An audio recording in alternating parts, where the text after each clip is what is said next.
അസ്സലാമു അലൈക്കും വറഹ്മത്തുള്ളാഹി വബറകാതുഹു. അൽഹംദുലില്ലാ അല്ലദീ ഹദാനാ ലിഹാദാ വമാ കുന്നാ ലിനഹ്തദിയ ലൗലാ അൻ ഹദാനല്ലാഹ്. സ്വലാത്തു വസ്സലാമു അലാ റസൂലില്ലാ വഅലാ ആലിഹി വസ്ഹബിഹി അജ്മഈൻ. പ്രിയപ്പെട്ട അധ്യാപികമാരെ, നമ്മുടെ ജീവിതവും നമ്മുടെ തൊഴിലും അങ്ങനെ നമ്മുടെ കുടുംബവുമായി ഉള്ള നമ്മുടെ ജീവിത യാത്രകൾ മുന്നോട്ട് പോയിക്കൊണ്ടിരിക്കുമ്പോൾ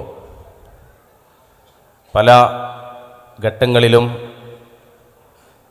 ജീവിതത്തിൻ്റെ പല ജംഗ്ഷനുകളിലും നമ്മൾ എത്തിച്ചേരും.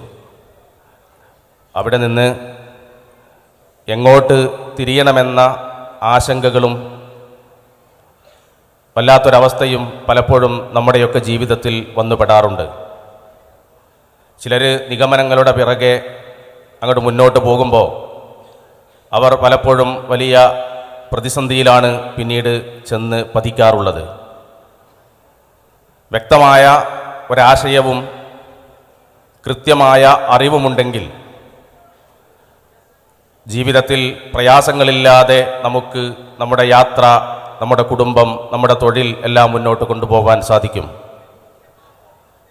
ഇവിടെ നമ്മൾ ഈ സെഷനിൽ ഉദ്ദേശിക്കുന്നത് ഇത്തരം നമ്മുടെ മുന്നോട്ടുള്ള യാത്രയിൽ നമ്മൾ അനുഭവിക്കുന്ന പല പ്രതിസന്ധികളുടെയും പരിഹാരങ്ങൾ പ്രഗത്ഭരായ പണ്ഡിതന്മാർ നമുക്ക് നിർദ്ദേശിച്ച് നൽകുന്നതാണ്. നമ്മൾ സദസ്സിൽ ഒരു വാട്സാപ്പ് നമ്പർ ഇവിടെ നൽകിയിരുന്നു. അതിലൂടെ നമ്മുടെ സംശയങ്ങൾ അയക്കാൻ വേണ്ടി നിർദ്ദേശിച്ചിരുന്നു. അതിനടിസ്ഥാനത്തിൽ വന്ന പല ചോദ്യങ്ങളും അതിൽ നിന്ന് പ്രയോറിറ്റി നിശ്ചയിച്ചുകൊണ്ട് ചില വിഷയങ്ങളാണ് നമ്മളിവിടെ ചർച്ചയ്ക്കെടുക്കുന്നത്. നമ്മളെ സംബന്ധിച്ചിടത്തോളം ഈ പ്രപഞ്ചത്തിൽ ഒരു മുട്ടുസൂചി പോലും യാദൃച്ഛികമായി ഉണ്ടാവില്ല എന്ന് നമുക്കെല്ലാവർക്കും അറിയാം. ഏതൊരു പ്രൊഡക്റ്റും ഉൽപ്പാദിപ്പിക്കുന്ന, അത് നിർമ്മിച്ച ആളുകൾ അതിൻ്റെ ഗൈഡ് ലൈൻ നമുക്ക് നൽകാറുണ്ട്. എങ്കിൽ ഈ മഹാപ്രപഞ്ചം അത് സൃഷ്ടിച്ച ഒരു സ്രഷ്ടാവുണ്ട്. ആ സ്രഷ്ടാവ് അവൻ്റെ സൃഷ്ടികൾക്കുള്ള മാർഗനിർദ്ദേശവും നൽകിയിട്ടുണ്ട്. മനുഷ്യർ ആ സ്രഷ്ടാവിൻ്റെ സവിശേഷ സൃഷ്ടികളാണ്. ആ സൃഷ്ടികൾക്ക് മനുഷ്യരിൽ നിന്ന് തന്നെ, മനുഷ്യരുടെ ജീവിത സാഹചര്യങ്ങൾ അറിയുന്ന പ്രവാചകന്മാരിലൂടെയാണ് ഈ അറിവ്, വഴി, മാർഗം ഈ പ്രപഞ്ചത്തിൻ്റെ സ്രഷ്ടാവ് നൽകിയിട്ടുള്ളത്. തീർച്ചയായും ആ വഴികളിലൂടെയാണ് നമ്മൾ സഞ്ചരിക്കാൻ ഈ സെഷനിലൂടെ ശ്രമിക്കുന്നത്. ഇവിടെ നമ്മളെല്ലാവരും അധ്യാപകരാണ്. നമ്മുടെ ജീവിതത്തിൽ പല തരത്തിലുള്ള ആവശ്യങ്ങളും ആഗ്രഹങ്ങളും നമുക്കൊക്കെ ഉണ്ടാവും. നമ്മുടെ ജീവിതയാത്രയിൽ അനിവാര്യമാണ് നമുക്ക് വീടുകൾ, വാഹനങ്ങൾ, ഇവയെല്ലാം.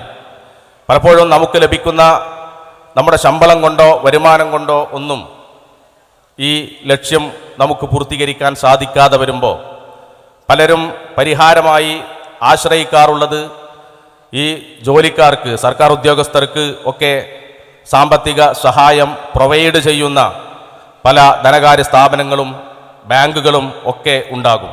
ഇത്തരം സംവിധാനങ്ങളെയാണ് പലപ്പോഴും നമ്മൾ ആശ്രയിക്കാറുള്ളത്. ഇവിടെ നമ്മൾ ഒന്നാമത്തെ ഒരു വിഷയമായി എടുക്കുന്നത് ഇത്തരം പരിഹാര മാർഗങ്ങൾ. നമ്മുടെ സാമ്പത്തിക ആവശ്യങ്ങൾക്ക് വേണ്ടി നമ്മൾ പലരും സമീപിക്കുന്ന ഈ പരിഹാര മാർഗങ്ങൾ സ്വീകാര്യമാണോ എന്നുള്ളതാണ്. ബഹുമാനനായ മുഹമ്മദ് സാദിഖ് മദീനിയാണ് ഈ വിഷയം നമ്മുടെ മുമ്പിൽ അഡ്രസ്സ് ചെയ്യുന്നത്. കാലിക്കറ്റ് സർവകലാശാലയിൽ നിന്ന് പഠനം പൂർത്തിയാക്കി മദീന ഇസ്ലാമിക് യൂണിവേഴ്സിറ്റിയിൽ പഠനം പൂർത്തിയാക്കിയ ബഹുമാനനായ സാദിഖ് മദീനിയെ ഈ വിഷയം പ്രസൻറ്റ് ചെയ്യുന്നതിന് വേണ്ടി ക്ഷണിക്കുന്നു. അസ്സലാമു അലൈക്കും വറഹ്മത്തുള്ളാഹി വബറകാതുഹു. അൽഹംദുലില്ലാഹ് വസ്സലാത്തു വസ്സലാം അലാ റസൂലില്ലാഹ് വബഅദ്. സാമ്പത്തികമായ വിഷയത്തിലാണല്ലോ സംസാരം നടക്കേണ്ടത്. പൈസ തികഞ്ഞ ആൾക്കാരാരുമില്ല. ഇപ്പോൾ കേരളത്തിലെ വലിയൊരു പൈസക്കാരൻ ആരാന്ന് ചോദിച്ചാൽ അറിയാം. നിങ്ങൾക്ക് ആ പരിപാടി നിർത്തിക്കൂടെ എന്ന് ചോദിച്ചാൽ പോരാന്നേ പറയുള്ളൂ. അപ്പോൾ ഇസ്ലാം അങ്ങനെ എത്ര പൈസ വരെ ഉണ്ടാക്കാം, അങ്ങനെ എത്രയും ഉണ്ടാക്കാം. പക്ഷെ ഹലാലായത് ഉണ്ടാക്കണം, ചെലവഴിക്കുന്നത് ശ്രദ്ധിക്കണം, നിർബന്ധമായി കൊടുക്കണം എന്ന് പറഞ്ഞ് കൊടുക്കണം. നമ്മളൊരു പക്ഷേ ആർത്തി കൊണ്ടാണ്, അത്യാഗ്രഹം കൊണ്ടാണ് ഇത്തരം നിഷിദ്ധമായ ധനകാര്യ സ്ഥാപനങ്ങളും പരിശീലനക്കൊക്കെ പോകുന്നത്. അപ്പോൾ ആദ്യം മനസ്സിലാക്കണം, ഒരു ഖനാഅത്ത് ജീവിതത്തിൽ വേണം. കുറേ പൈസ ഉണ്ടായതുകൊണ്ട് ജീവിതത്തിൽ സംതൃപ്തി ഉണ്ടാവില്ല. ഉള്ളത് കൊണ്ട് ജീവിക്കുവാൻ ഇപ്പോൾ അധ്യാപകരെ സംബന്ധിച്ചിടത്തോളം നമുക്ക് എത്ര കിട്ടുന്നത് നമുക്കറിയാം. അപ്പോൾ അതിൽ ഒതുങ്ങിയെന്നുകൊണ്ട് സാധാരണ രൂപത്തിൽ ഒരു ഹോസ്പിറ്റൽ കേസോ മറ്റോ ഒന്നും അല്ലാത്ത രൂപത്തിൽ ഉള്ളത് കൊണ്ട് ജീവിക്കാൻ പഠിക്കുക എന്നുള്ളതാണ്. അതേപോലെ തന്നെ ഇസ്രാഫ്, അമിതവ്യയം, അമിതമായി ചിലവാക്കുക, എല്ലാ മാസവും ടൂറ്, അത് പ്രത്യേകം ശ്രദ്ധിക്കുക. സമ്പത്ത് എങ്ങനെ നേടി എന്നതുപോലെ തന്നെ എങ്ങനെ വിനിയോഗിച്ചു എന്നും ചോദ്യം ചെയ്യപ്പെടും. അതേപോലെ തന്നെ നിർബന്ധമായി കൊടുക്കേണ്ട സക്കാത്തും കാര്യങ്ങളൊക്കെ കൊടുക്കുകയും ചെയ്യണം. പരസ്പരം സഹോദരങ്ങളാണ് ഓരോരുത്തരും എന്നതുകൊണ്ട് തന്നെ കടം കൊടുക്കുക, കൃത്യസമയത്ത് തിരിച്ചു കൊടുക്കുക, സക്കാത്ത് മൂലമുള്ള ധനസഹായങ്ങൾ, ഇതൊക്കെ ഉണ്ടായിക്കഴിഞ്ഞാൽ പ്രശ്നങ്ങൾ, സാമ്പത്തിക വിഷയങ്ങൾ പരിഹരിക്കാൻ സാധിക്കും. ഏറ്റവും നല്ല സാമ്പത്തികമായ വിഷയങ്ങൾക്ക് മറുപടി പറയാൻ ഇസ്ലാമിന് മാത്രമേ കഴിയുള്ളൂ. ഇതൊക്കെ ഉണ്ടായിട്ടും പരീക്ഷയിലേക്ക് പോകുന്നത് എത്ര ഗൗരവമാണ്. നബി സല്ലല്ലാഹു അലൈഹി വസല്ലമ പരീക്ഷയുടെ ഗൗരവത്തെക്കുറിച്ച് പറഞ്ഞ്, നമ്മൾ കുറഞ്ഞ സമയമാണ്, ഓരോ ഹദീസുകളും പറയാൻ സമയമില്ല. ഒന്ന് വൻ പാപങ്ങളിൽ പെട്ടതാണെന്നാണ്. അണുമണി തൂക്കം തിന്മ ചെയ്താൽ അത് പരലോകത്ത് കാണുമെങ്കിൽ, വൻപാപങ്ങളെക്കുറിച്ച് ചോദിക്കപ്പെട്ടവോ ആ കുലുരിബ, പലിശ തിന്നാന്ന് പറഞ്ഞാൽ എത്ര ഗൗരവമാണ്. രണ്ടാമത് ശപിക്കപ്പെട്ടവനാണെന്നാണ്. കൊടുക്കുന്നവനും വാങ്ങുന്നവനും എഴുത്തുകാരനും സാക്ഷിയും ഹും ഫിഹി സവ, എല്ലാവരും സമന്മാരാണ് അതിൽ. അപ്പം എങ്ങനെ നമ്മളൊരു ആവശ്യത്തിന് വേണ്ടി, നമ്മളെ വണ്ടി ഒന്ന് നന്നാക്കാൻ വേണ്ടി, വീടൊന്ന് പെയിൻ്റ് അടിക്കാൻ വേണ്ടി എങ്ങനെ നമ്മൾ പലിശക്കെടുക്കും? വിശുദ്ധ ഖുർആൻ പറഞ്ഞു, അല്ലദീന യഅ്കുലൂന റിബ, പലിശ തിന്നുന്ന ആളുകൾ നാളെ പരലോകത്ത് പിശാച് ബാധ ഏറ്റവൻ മറിഞ്ഞു വീഴുന്നത് പോലെ വരുന്നതാണ് എന്നാണ്. അതേപോലെ ഖുർആൻ പറഞ്ഞു സദഖ വർദ്ധിക്കും, എന്നാൽ പലിശ കൊടുത്തത് ഒരിക്കലും അതുകൊണ്ട് ഒരു ലാഭവും ഉണ്ടാവില്ല എന്നാണ്. ഉറുമ്പ് ചെറിയ കുഴിയിൽ വീണത് പോലെ ഒരിക്കലും അതിന് രക്ഷപ്പെടാൻ സാധിക്കുകയില്ല. അതുകൊണ്ട് തന്നെ പലിശയുടെ ഗൗരവം നമ്മൾ മനസ്സിലാക്കുക. 70 ചില്ലാനം ഭാഗമാണ് പലിശയുടെ ഭാഗങ്ങളെന്നും അതിലേറ്റവും നിസ്സാരമായത് സ്വന്തം ഉമ്മയുമായി അവിഹിതം ചെയ്യുന്നതുമാണ് എന്ന് പറയുമ്പോൾ എത്ര ഗൗരവമാണ്. ഇതും മനസ്സിലാക്കിയിട്ട് എന്തേ നമ്മൾ ഹറാമാണെന്ന് അറിഞ്ഞിട്ടും ഈ പലിശയുടെ പിന്നാലെ പോവുകയാണെങ്കിൽ, വൈലം തൻതഹു, നിങ്ങളിൽ വിരമിക്കാൻ തയ്യാറല്ലെങ്കിൽ, അള്ളാഹുവിൻ്റെയും റസൂലിൻ്റെയും ഭാഗത്തു നിന്നും യുദ്ധപ്രഖ്യാപനമുണ്ട് എന്ന് മനസ്സിലാക്കണം. ഇത്ര ഗൗരവമാണ്. അതുകൊണ്ട് സഹോദരങ്ങളെ, ഉള്ളത് കൊണ്ട് ജീവിക്കുക, അതിൽ സംതൃപ്തി കണ്ടെത്തുക. അതേപോലെ തന്നെ ഇസ്ലാം പറഞ്ഞ രൂപത്തിലുള്ള സക്കാത്തും സദക്കയും പരസ്പരമുള്ള സദക്കകളും ഒക്കെ കൊടുത്ത് മുന്നോട്ട് പോവുക. അതാണ് അതിൻ്റെ ഒരു പരിഹാര മാർഗം. അല്ലാഹു തആല ആലം.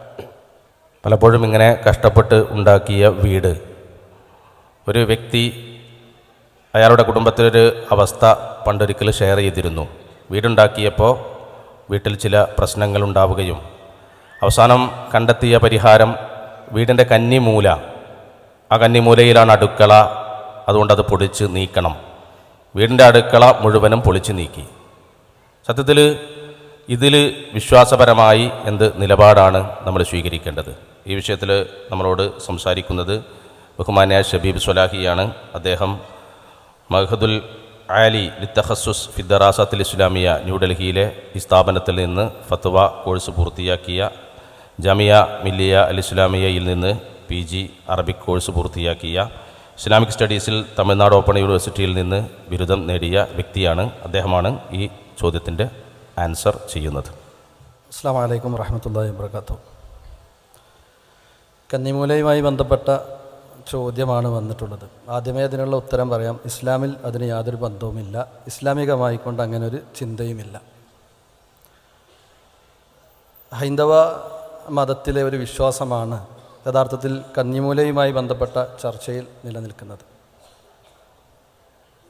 വാസ്തുശാസ്ത്രവുമായി ബന്ധപ്പെട്ട് 8 ദിക്കുകളുണ്ട് എന്നും ആ 8 ദിക്കുകൾക്കും കാവൽക്കാരായി 8 ദേവന്മാരുണ്ട് എന്നും ആ 8 ദേവന്മാർക്കും ഇഷ്ടമുള്ള കാര്യങ്ങൾ മാത്രമേ അവരുടെ ദിക്കുകളിൽ വെച്ച് ചെയ്യാൻ പാടുള്ളൂ എന്നും അതിനെതിരിൽ എന്തെങ്കിലും ചെയ്തു കഴിഞ്ഞാൽ ആ വീടിനും വീട്ടിൽ താമസിക്കുന്നവനും അതുമായി ബന്ധപ്പെട്ട ആളുകൾക്കുമൊക്കെ ദോഷമുണ്ടാകുമെന്നുമുള്ള വിശ്വാസമാണ് യഥാർത്ഥത്തിൽ ഈ വിശ്വാസത്തിലുള്ളത്.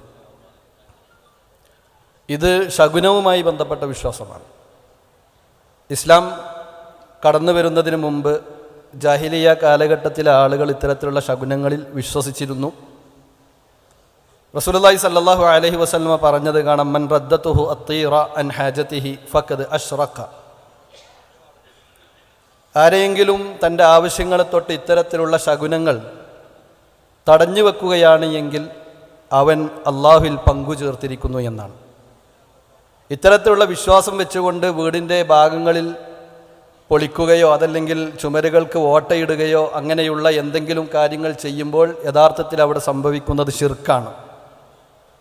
ഇത് പറഞ്ഞ സമയത്ത് റസൂലുള്ളാഹി സ്വല്ലല്ലാഹു അലൈഹി വസല്ലമയോട് സഹാബത്ത് ചോദിക്കുകയുണ്ടായി, വമാ കഫാറത്തു ദാലിക യാ റസൂലല്ലാഹ്, അള്ളാഹുവിൻ്റെ റസൂലെ അപ്രകാരം ചെയ്തു പോയി കഴിഞ്ഞാൽ ഇനി എന്താണ് ഇതിനുള്ള പരിഹാരം? അപ്പോൾ അള്ളാഹിൻ്റെ റസൂൽ സല്ലല്ലാഹു അലൈഹി വസല്ലമ പറഞ്ഞത് കാണാം, അല്ലാഹുമ്മ ലാ തൈറ ഇല്ലാ തൈറുക് വലാ ഖൈറ ഇല്ലാ ഖൈറുക് വലാ ഇലാഹ ഗൈറുക് എന്ന് നീ പ്രാർത്ഥിക്കുക എന്നാണ്. അല്ലാഹുമ്മ ലാ തൈറ ഇല്ലാ തൈറുക്, അള്ളാഹുവെ നിൻ്റെതല്ലാത്ത ഒരു പക്ഷിയുമില്ല. കാരണം അന്ന് പക്ഷി ശകുനമായിരുന്നു കാര്യമായി അവർ പരിഗണിച്ചിരുന്നത്. വലാ ഖൈറ ഇല്ലാ ഖൈറുക്, നിൻ്റെ അടുക്കൽ നിന്നുള്ളതല്ലാത്ത മറ്റൊരു ഖൈറുമില്ല, യാതൊരു രൂപത്തിലുള്ള ഗുണങ്ങളുമില്ല. വലാ ഇലാഹ ഗൈറുക്, നീയല്ലാതെ ആരാധനക്കർഹനായിക്കൊണ്ട് മറ്റാരുമില്ല എന്നതാണ്. ഒരു സ്ഥലം അത് വിശുദ്ധമാകുന്നതും അതുപോലെ തന്നെ ഒരു സ്ഥലത്തിൻ്റെ വിശുദ്ധി നഷ്ടപ്പെടുന്നതും ആ സ്ഥലത്ത് നടക്കുന്ന പ്രവർത്തനങ്ങളെ അടിസ്ഥാനപ്പെടുത്തിക്കൊണ്ടാണ്. റസൂലുള്ളാഹി സ്വല്ലല്ലാഹു അലൈഹി വസല്ലമ പറഞ്ഞത് കാണാമല്ലോ, അഹബ്ബുൽ ബിലാദി ഇലല്ലാഹി മസാജിദുഹാ വ അബ്അദുൽ ബിലാദി ഇലല്ലാഹി അസ്വാഖുഹാ. അള്ളാഹുവിന് ഇഷ്ടപ്പെട്ട ഇടങ്ങളെന്ന് പറയുന്നത് പള്ളികളാണ്. അള്ളാഹുവിന് ഏറ്റവും വെറുപ്പുള്ള ഇടങ്ങളെന്ന് പറയുന്നത് അങ്ങാടികളാണ്. എന്താണ് ഇതിനുള്ള കാരണം?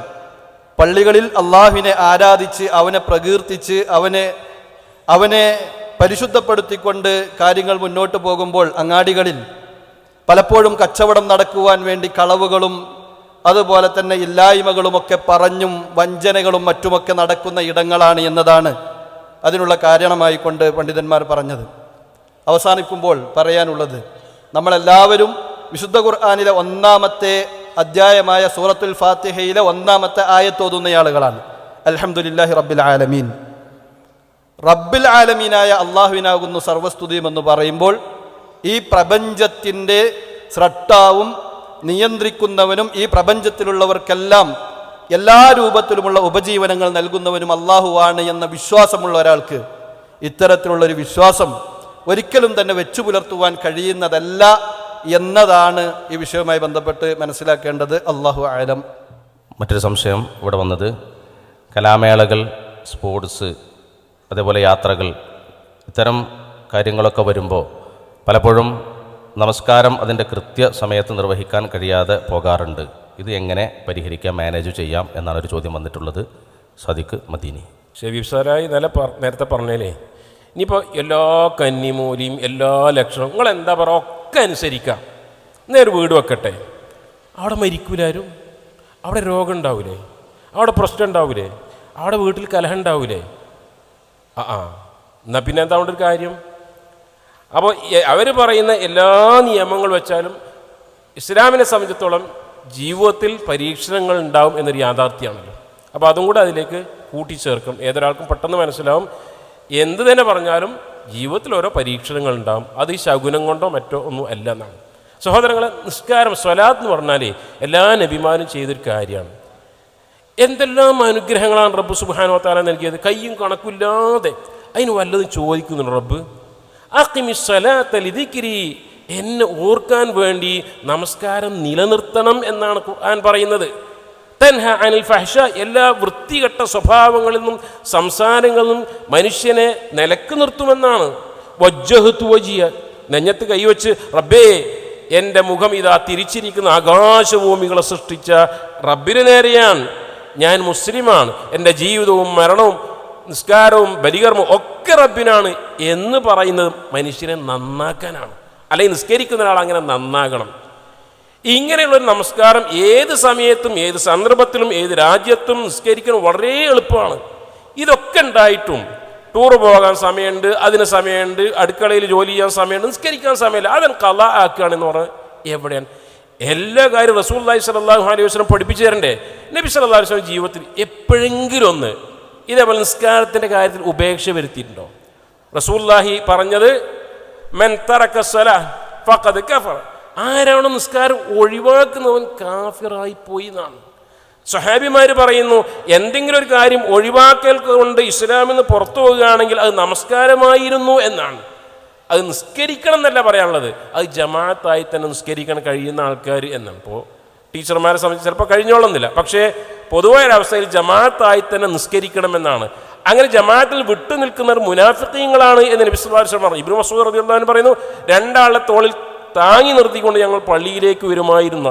ഇത്രമാത്രം അനുഗ്രഹങ്ങൾ നൽകിയ റബ്ബിന് ഒരു നന്ദിയുള്ള അടിമ എന്നുള്ള നിലക്ക് റസൂലുള്ളാഹി രാത്രി കാലത്ത് നിന്ന് നിസ്കരിച്ച് കാലിൻ്റെ മുട്ട് നീര് കെട്ടിയിരുന്നു. ആയിഷ റളിയല്ലാഹു അൻഹ ചോദിക്കുന്നു, നബി എന്തിനാണ് ഇങ്ങനെ? അപ്പോഴാണ് ചോദിക്കുന്നത്, ഒരു നന്ദിയുള്ള അടിമ ആകണ്ടേ എന്നാണ്. സഹോദരങ്ങളെ, സ്കൂളിൽ എന്തെല്ലാം ജോലിയുണ്ട് അതൊക്കെ നമ്മൾ ചെയ്യുന്നു, എങ്കിൽ ഭക്ഷണം കഴിക്കാൻ ഒരു സമയം കിട്ടുന്നുണ്ടല്ലോ, ആ സമയത്ത് എവിടെയെങ്കിലും ഒരു 4 റക്അത്ത് നിസ്കരിക്കാൻ എന്താണ് ഒരു പ്രയാസം? യാത്രക്കാർക്ക് ഇളവുകളുണ്ട്, രോഗികൾക്ക് ഇളവുകളുണ്ട്. ഇതൊക്കെ മനസ്സിലാക്കി നിസ്കാരത്തിൻ്റെ കാര്യത്തിൽ ഒരു അശ്രദ്ധ പാടില്ല എന്ന കാര്യം ബോധപൂർവം നമ്മളെ മനസ്സിലുണ്ടാകണം. അല്ലാഹു അനുഗ്രഹിക്കുമാറാകട്ടെ.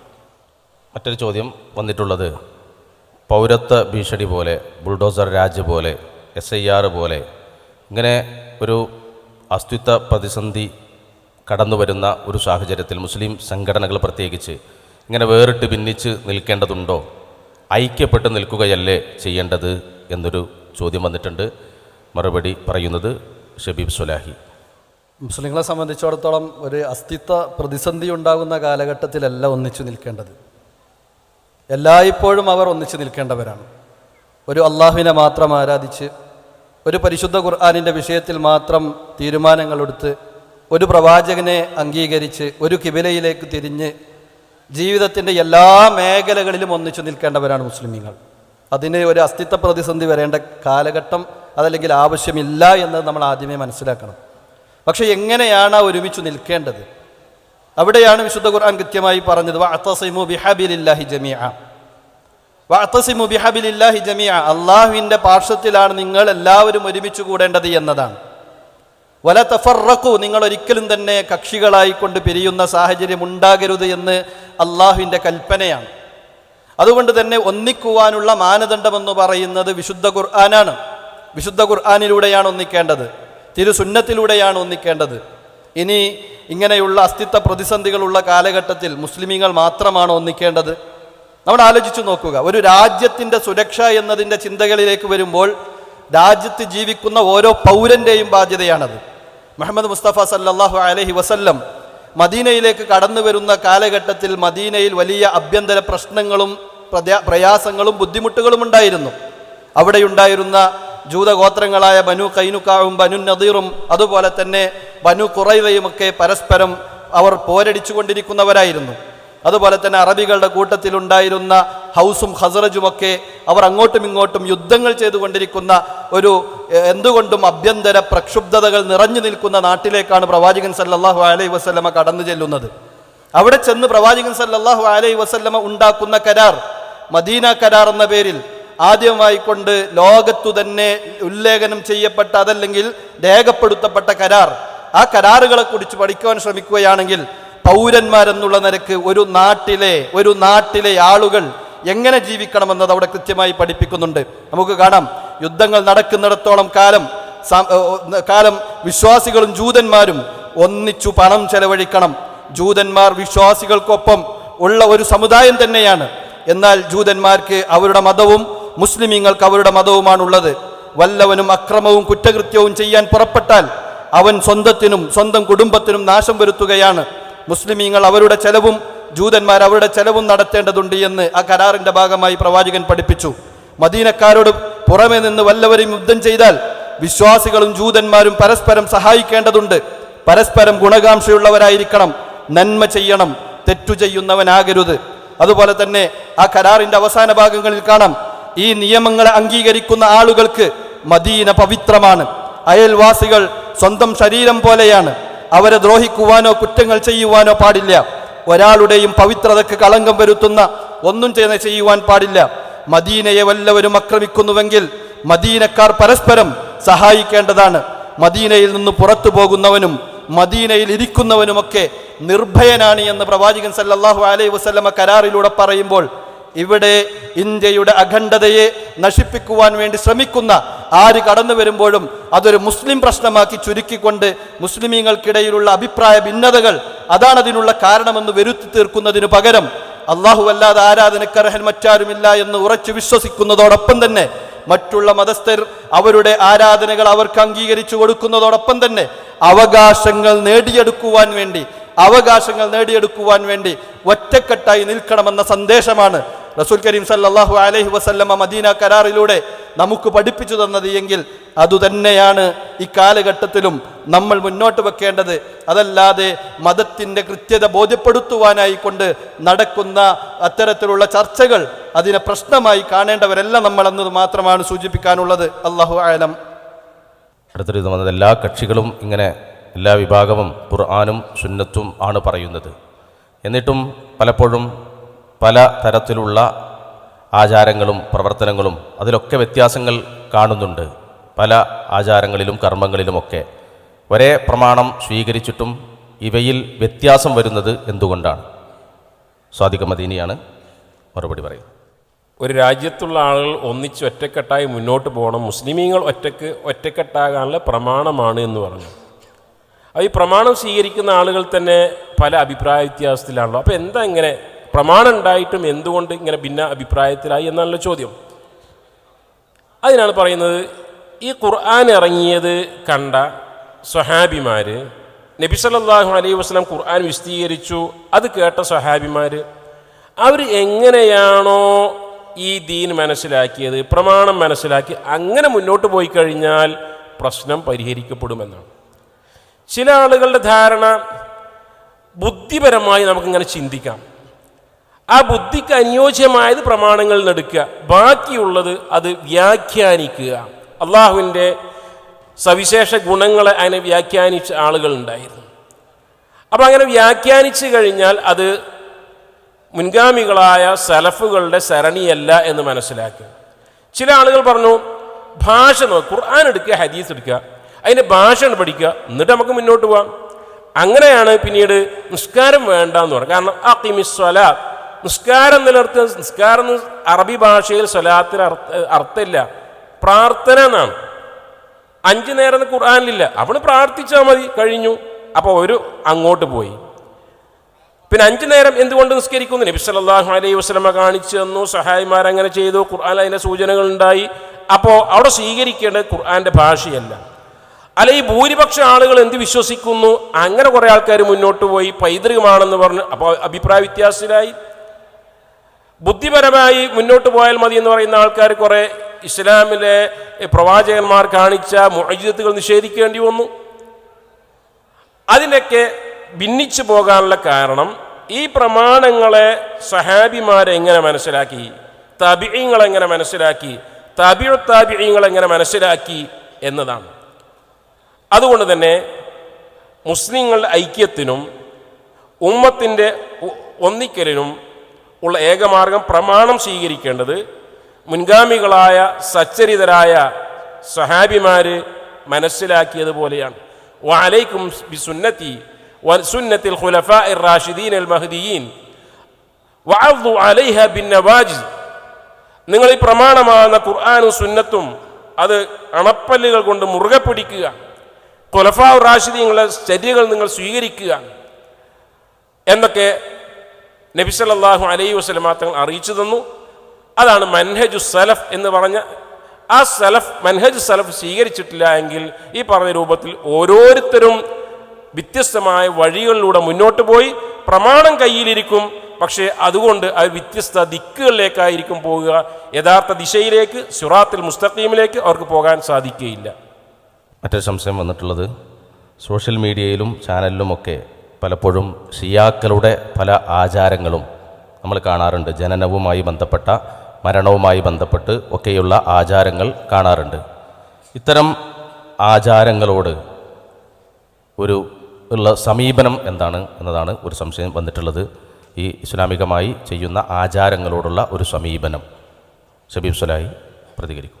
ഒരു കാര്യം ഇസ്ലാമിൻ്റെ പേരിൽ നടപ്പിൽ വരുത്തപ്പെടുകയും അത് ഇസ്ലാമികമാണോ അനിസ്ലാമികമാണോ എന്ന് തർക്കത്തിൽ വരികയും ചെയ്യുന്ന ഘട്ടമുണ്ടാകുമ്പോൾ വിശ്വാസി കൈക്കൊള്ളേണ്ട നിലപാടെന്തായിരിക്കണമെന്ന് വിശുദ്ധ ഖുർആനിലെ സൂറത്തുൻ നിസായിലെ 59-ാമത്തെ വചനത്തിൽ അള്ളാഹു പറയുന്നുണ്ട്.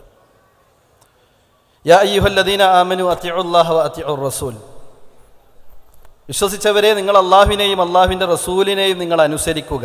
വ ഉലിൽ അംരി മിൻകും, നിങ്ങളിൽ നിന്നുമുള്ള കൈകാര്യകർത്താക്കളെയും നിങ്ങൾ അനുസരിക്കുക. فإن تنازعتم في شيء فردوه إلى الله والرسول فإن تنازعتم في شيء فردوه إلى الله والرسول, നിങ്ങൾ വല്ല വിഷയത്തിലും അഭിപ്രായ ഭിന്നതയിലാവുകയാണ് എങ്കിൽ അതിനെ നിങ്ങൾ അള്ളാഹുവിലേക്കും അള്ളാഹുവിൻ്റെ റസൂലിലേക്കും മടക്കുക എന്നാണ് പറഞ്ഞത്.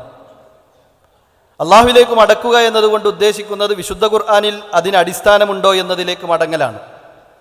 അള്ളാഹുവിൻ്റെ റസൂലിലേക്ക് മടങ്ങുക എന്നതുകൊണ്ട് ഉദ്ദേശിക്കുന്നത് നബി ജീവിച്ചിരിക്കുന്ന കാലഘട്ടത്തിലാണെങ്കിൽ നബിയുടെ അടുക്കൽ നേരിട്ട് ചെന്നുകയും അതിനെ ചോദിച്ചറിയുകയും ചെയ്യുക എന്നതാണെങ്കിൽ നബിയുടെ കാലശേഷം നബിയുടെ സുന്നത്തുകളിലേക്ക് മടങ്ങുക എന്നതാണ്. അങ്ങനെ പ്രവാചകൻ്റെ സുന്നത്തുകളിൽ സ്ഥിരപ്പെട്ട കാര്യങ്ങളാണെങ്കിൽ അത് നമുക്കെടുക്കാവുന്നതാണ്, അല്ലാത്തതാണെങ്കിൽ നമ്മൾക്കൊരിക്കലും തന്നെ അത് എടുക്കാൻ പാടുള്ളതല്ല എന്നതാണ്. സാദിഖ് മദീനിയുടെ സംസാരത്തിൽ പറഞ്ഞതുപോലെ ഇന്നഹു മൻ യഇശു മിൻകും ബഅദി ഫസയറ ഇഖ്തിലാഫൻ കസീറ, എൻ്റെ കാലശേഷം നിങ്ങൾ ജീവിക്കുകയാണെങ്കിൽ നിങ്ങൾക്ക് ധാരാളം അഭിപ്രായ ഭിന്നതകൾ കാണാൻ സാധിക്കും. ആ സമയത്ത് ഫഅലൈക്കും ബിസുന്നതി വസുന്നതി ഖുലഫാഇർ റാഷിദീൻ അൽ മഹ്ദിയീന മിൻ ബഅദി തമസ്സകൂ ബിഹാ വഅല്ലു അലൈഹ ബിന്നവാജിദ് വഇയ്യാകും മുഹ്ദസാതിൽ ഉമൂർ ഫഇന്ന കുല്ല ബിദ്അത്തിൻ ളലാല എന്ന് റസൂലുള്ളാഹി സ്വല്ലല്ലാഹു അലൈഹി വസല്ലം പറഞ്ഞത് കാണാൻ സാധിക്കും. അഥവാ അത്തരം ഭിന്നതകൾ കാണുന്ന ഘട്ടത്തിൽ നിങ്ങൾ എൻ്റെ സുന്നത്തിലേക്ക് മടങ്ങുക, എൻ്റെ സച്ചരിതരായിട്ടുള്ള ഖുലഫാക്കളുടെ ചര്യകളിലേക്ക് നിങ്ങൾ മടങ്ങുക എന്നാണ് പറഞ്ഞത്.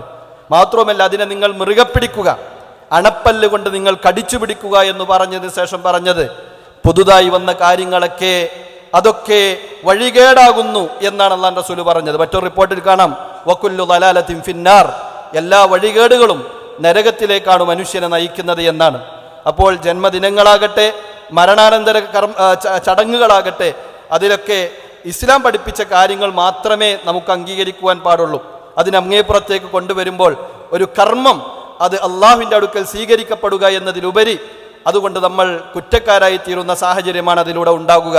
കാരണം ബിദ്അത്ത് ചെയ്യുമ്പോൾ ഒരിക്കലും തന്നെ തിന്മയാണ് ഞാൻ ചെയ്യുന്നത് എന്ന ചിന്ത ഒരിക്കലും ഉണ്ടാവുകയില്ല. നല്ലതല്ലേ നല്ലതല്ലേ നല്ലതല്ലേ എന്ന ചിന്തയാണ്. അതുകൊണ്ട് തന്നെ ആ തിന്മയിൽ മുഴുകിക്കൊണ്ട് മരണപ്പെടുന്ന അവസ്ഥയായിരിക്കും അത്തരത്തിലുള്ള ആളുകൾക്കുണ്ടാകുക എന്ന ഗൗരവകരമായ കാര്യം കൂടി ഇതിൻ്റെ ഭാഗമായി നമ്മൾ മനസ്സിലാക്കേണ്ടതുണ്ട്. അല്ലാഹു അഅലം. മറ്റൊരു സംശയം ഇവിടെ വന്നത് ഡൽഹി ബോംബ് സ്ഫോടനത്തിൻ്റെ പശ്ചാത്തലത്തിൽ സോഷ്യൽ മീഡിയയിലൂടെ നാസ്തികരും ലിബറൽ വാദികളും ഇസ്ലാമോഫോബിയ പടർത്താൻ ബോധപൂർവം ശ്രമിക്കുന്നവരുമൊക്കെ ഉന്നയിക്കുന്ന ഒരാരോപണമാണ്, ഒരു ഹദീസ് എടുത്തുകൊണ്ടുള്ള ആരോപണം, ഗസ്വത്തുൽ ഹിന്ദ്, ഇന്ത്യക്കെതിരെയുള്ള യുദ്ധം എന്ന ഒരു വിഷയം. ഈ ഹദീസിൻ്റെ നിജസ്ഥിതി എന്താണ്? മുഹമ്മദ് സ്വാദിഖ് മദീനി. അടുത്ത കാലങ്ങളിലായി ഇസ്ലാമിനെതിരെ വമ്പിച്ച വിമർശനങ്ങൾ വരുന്നുണ്ട്. വിമർശിക്കുന്ന ആളുകൾ ആ വിമർശനം പഠിച്ചിട്ടല്ല വരുന്നത്. ഇസ്ലാം മുഹമ്മദ് നബി യുദ്ധക്കൊതിയനാണ് എന്നൊരു വിമർശനം. ഒന്നാം ലോക മഹായുദ്ധത്തിലും രണ്ടാം ലോക മഹായുദ്ധത്തിലുമായി 10 കോടി ആളുകളാണ് മരിച്ചത്. മുഹമ്മദ് നബി സല്ലല്ലാഹു അലൈഹി വസല്ലമയുടെ ജീവിതകാലത്ത് നടന്ന യുദ്ധങ്ങളിൽ ഇരുപക്ഷത്തുമായി ആകെ മരിച്ചത് 1000-1300 ആളുകൾക്കിടയിലാണ് എന്ന് പറയുമ്പോൾ ഇസ്ലാം യുദ്ധക്കൊതിയുണ്ടോ എന്ന് മനസ്സിലാക്കണം. അതേപോലെ തന്നെ മക്ക മുസ്ലിമീങ്ങൾക്ക് വിജയിച്ചടക്കിയ വേളയിൽ ആരുടെ തലയും കൊയ്യാമായിരുന്നു. ഇദ്ഹബു അൻതുമുത്തുലഖ, പോയിക്കൊള്ളുക, നിങ്ങൾ സ്വതന്ത്രരാണ് എന്ന് പറഞ്ഞത്, ഈ യുദ്ധക്കൊതിയനാണ് എന്ന് പറഞ്ഞ മുഹമ്മദ് നബി സല്ലല്ലാഹു അലൈഹി വസല്ലമയാണ്. സുമാമത്ത് ബിൻ ഉസാൽ നബിയെ കൊല്ലാൻ വേണ്ടി നജ്ദിൽ നിന്ന് വന്നു മദീനയിൽ പിടിക്കപ്പെട്ടപ്പോൾ നബി പറഞ്ഞു, നിങ്ങൾ മുസ്ലിം ആകണേ, മുസ്ലിം ആകതേ പറഞ്ഞു, ഞാൻ തയ്യാറല്ല, 3 ദിവസം അങ്ങനെ പറഞ്ഞിട്ടും ശരി എങ്കിൽ നിങ്ങൾ പോയിക്കൊള്ളുക എന്ന് പറഞ്ഞപ്പോൾ പ്രവാചകനെ മനസ്സിലാക്കിയ അദ്ദേഹം പിന്നീട് മുസ്ലിമാകുകയും ചെയ്യുന്നത്. എത്രയോ സന്ദർഭങ്ങൾ ഇസ്ലാം അങ്ങനെ ഒരു യുദ്ധക്കൊതി ആഗ്രഹിക്കുന്നേ ഇല്ല. അതേപോലെ തന്നെ ഉമർ ബിൻ ഖത്താബ് റളിയല്ലാഹു അൻഹുവിനെ അന്ന് ബൈത്തുൽ മുഖദ്ദസിലേക്ക് അവിടുത്തെ ആളുകൾ, ക്രിസ്ത്യാനികളായ ആളുകൾ വരെ നിങ്ങൾ ഞങ്ങളുടെ നാട്ടിലേക്ക് വരുമെന്ന് ഉമർ ബിൻ ഖത്താബ് റളിയല്ലാഹു സ്വീകരിക്കുകയാണ്. ഇവിടെ ചോദ്യം, ഇങ്ങനെ ചില ആളുകളൊക്കെ പൊട്ടിത്തെറിക്കുന്നു, അത് ഇന്ത്യയോട് യുദ്ധം ചെയ്യണം എന്ന് പറഞ്ഞ കാരണത്താലാണെന്ന്. ഇമാം അഹ്മദ് ധരിക്കുന്ന ഹദീസിൽ ഇസാബത്താനി മിൻ ഉമ്മത്തി, എൻ്റെ ഉമ്മത്തിൽപ്പെട്ട 2 വിഭാഗം ആളുകൾ അവർ നരകത്തിൽ നിന്നും മോചിതരാണ് എന്ന് പറഞ്ഞു. അതിൽ ഒന്ന് ഇസാബത്തുൻ യഗ്സുൽ ഹിന്ദ്, ഇന്ത്യയുമായി ഹിന്ദുമായി യുദ്ധം ചെയ്യുന്ന ജനത. മറ്റൊന്ന് ഈസാ അലൈഹി സ്വലാത്തു വസ്സലാമിൻ അവസാന കാലത്ത് വരുമ്പോൾ അദ്ദേഹത്തിൻ്റെ കൂടെ ഉണ്ടാകുന്ന ആളുകൾ അവർ നരകമുക്തരാണ് എന്ന് പറഞ്ഞു. ഈ ഒരു ഹദീസ് എടുത്തു വെച്ചുകൊണ്ട്, ഹദീസ് സഹിയാണ്, എടുത്തു വെച്ചുകൊണ്ടാണ് പറയുന്നത് ഇന്ത്യയിൽ ഇങ്ങനെ പൊട്ടലും ചീറ്റലൊക്കെ നടക്കാൻ കാരണം ഇവരുടെ പ്രമാണങ്ങൾ തന്നെ ഇങ്ങനെ പറയുന്നുണ്ടല്ലോ എന്നാണ്. ഞാൻ പറഞ്ഞല്ലോ, ഇത് വിമർശിക്കുന്ന ആളുകളെ വിമർശനം ഒന്ന് മനസ്സിലാക്കണ്ടേ. മുഹമ്മദ് നബി സല്ലല്ലാഹു അലൈഹി വസല്ലം ഇത് ഏത് കാലത്താണ് പറയുന്നത്? എത്ര വർഷം മുമ്പാണ്? 1400 ചില്ലാനും വർഷങ്ങൾക്ക് മുമ്പ് ഇന്ത്യ എന്ന് പറയുമ്പോൾ ഏതാണ്? ചരിത്രം പഠിക്കുന്ന അധ്യാപകരാണല്ലോ നമ്മൾ. അന്ന് ഇന്ത്യ എന്ന് പറയുമ്പോൾ ശ്രീലങ്ക ഇന്ത്യയുടെ ഭാഗമാണ്, തെക്കേയറ്റം. അതേപോലെ തന്നെ കിഴക്കേറ്റം ബംഗ്ലാദേശ് ഇന്ത്യയുടെ ഭാഗമാണ്, പാകിസ്ഥാൻ ഇന്ത്യയുടെ ഭാഗമാണ്, നേപ്പാൾ ഇന്ത്യയുടെ ഭാഗമാണ്, അഫ്ഗാനിസ്ഥാൻ്റെ വലിയൊരു ഭാഗം ഇന്ത്യയുടെ ഭാഗമാണ്. ഇതെല്ലാം ഉൾക്കൊള്ളുന്ന ഭാഗമാണ് നബി സല്ലല്ലാഹു അലൈഹി വസല്ലമയുടെ കാലത്ത് ഹിന്ദ് എന്ന് പറയുന്നത്. പ്രവാചകന്റെ ആ പ്രവചനം പുലരുകയും ചെയ്തു. വലീദ് ബിൻ അബ്ദുൽ മലിക് എന്ന് പറയുന്ന ഉമ്മവി ഖലീഫ, അദ്ദേഹത്തിൻ്റെ കാലഘട്ടത്തിൽ ധാരാളം പ്രദേശങ്ങൾ ഇസ്ലാമിൻ്റെ അധീനതയിലായി.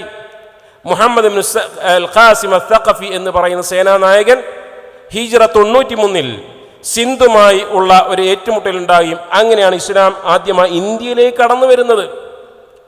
അതിനെ സംബന്ധിച്ച് ആ സൂചനകളാണ് ഹദീത്തുള്ളത്. അതല്ലാതെ എവിടെയെങ്കിലും ഒരു പ്രശ്നം ഉണ്ടാകുമ്പോൾ ഹദീത്തുകൾ ഇങ്ങനെ ഉണ്ട് എന്ന് പറഞ്ഞ് ഇസ്ലാമിനെ വിമർശിക്കുവാൻ പാടില്ല എന്ന് മാത്രമാണ് ആ വിഷയത്തിൽ സൂചിപ്പിക്കാറുള്ളത്. സഹോദരന്മാരെ, ഒരുപാട് സംശയങ്ങൾ ഇവിടെ വന്നിട്ടുണ്ട്. നമസ്കാരത്തിൻ്റെ ജമ്മും ഖസുറുമായി ബന്ധപ്പെട്ട വിഷയങ്ങൾ വന്നിട്ടുണ്ട്. ഇൻഷുറൻസ്, മെഡിസപ്പ് പോലെയുള്ള വിഷയങ്ങളുമായി ബന്ധപ്പെട്ട്, PF-മായി ബന്ധപ്പെട്ട് നമ്മുടെ സമയപരിമിതി കാരണം നമ്മൾക്ക് ഒരു ഓപ്ഷൻ നിങ്ങൾക്ക് നൽകുകയാണ്. നമ്മുടെ പീസ് റേഡിയോ അത് ഇൻസ്റ്റാൾ ചെയ്താൽ അതിൽ അൽ ഇജാബ എന്ന ഒരു പ്രോഗ്രാം, ആ പ്രോഗ്രാമിലൂടെ നമുക്ക് എത്ര സംശയങ്ങളും വളരെ ലളിതമായി ചോദിക്കാവുന്നതാണ്. അതിന് ഉള്ള മറുപടി അതിലൂടെ നമുക്ക് ലഭിക്കും. അതേപോലെ എല്ലാ വ്യാഴാഴ്ചയും രാത്രി 8:15, 8:30 നമ്മുടെ പ്രൂഫ് പോയിൻ്റ് എന്നൊരു പ്രോഗ്രാം നമുക്ക് കാണാൻ കഴിയും. അതിലൂടെ നമ്മുടെ സംശയങ്ങൾ ദൂരീകരിക്കുക. ദൈവികമായ സന്ദേശങ്ങൾ ജീവിതയാത്രയിലെ ഇരുട്ടിൽ നമുക്ക് വലിയ വെളിച്ചമാണ്. ഈ വെളിച്ചം നെഞ്ചേറ്റിക്കൊണ്ട് കൂടുതൽ അറിവ് പകർന്നുകൊണ്ട് തെളിഞ്ഞ വഴിയിലൂടെ നമുക്ക് സഞ്ചരിക്കാം. അള്ളാഹു അനുഗ്രഹിക്കുമാറാകട്ടെ. അസ്സലാമു അലൈക്കും വറഹ്മത്തുള്ളാഹി വബറകാതുഹു.